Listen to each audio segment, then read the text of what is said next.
అర్థమయ్యేలా రాశాడు. ఆ టైంలో వాళ్ళకి ఎందుకు అర్థమయ్యేలా రాశాడంటే, ఆ టైంలో వాళ్ళకి రాశాడు. బైబిల్ ఇప్పుడు గుర్తుపెట్టుకోండి, బైబిల్ నీకు రాయలేదు, బైబిల్ నాకు రాయలేదు, కానీ బైబిల్ మన కోసమే రాశాడు. నీకు అర్థమలేదని నాకు అర్థమైంది. బైబిల్ నీకు రాయలేదు, బైబిల్ మనకి రాయలేదు, కానీ బైబిల్ మన కోసమే రాశాడు. అంటే మరి బైబిల్ ఎవరికి రాశాడు? అప్పుడోళ్ళకి రాశాడు. ఎవరి కోసం రాశాడు? నీ కోసం, నా కోసం రాశాడు.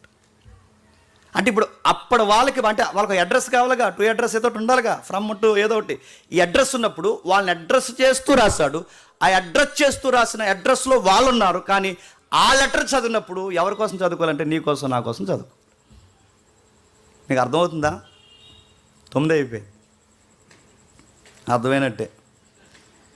నెక్స్ట్ ఇంకా రాయబడింది. బైబిల్ గురించి ఇలా చదువుకుంటూ పోతే బైబిల్ని ఇలా వివిధ భాగాల్లో జోగ్రఫికల్గా, హిస్టారికల్గా, లా అండ్ ఆర్డర్ ప్రకారం, లెటర్స్ ప్రకారం, విజిడమ్ ప్రకారం, రకరకాల భాషా శైలిలో ఈ బైబిల్ రాస్తారు. ఈ బైబిల్ని చదువుకున్నప్పుడు ఒక రెఫరెన్స్ అవుతున్నప్పుడు ఇది ఏ జానర్లోకి వెళ్తుందో ఖచ్చితంగా ధ్యానించుకోవాల్సిన బాధ్యత నీదే.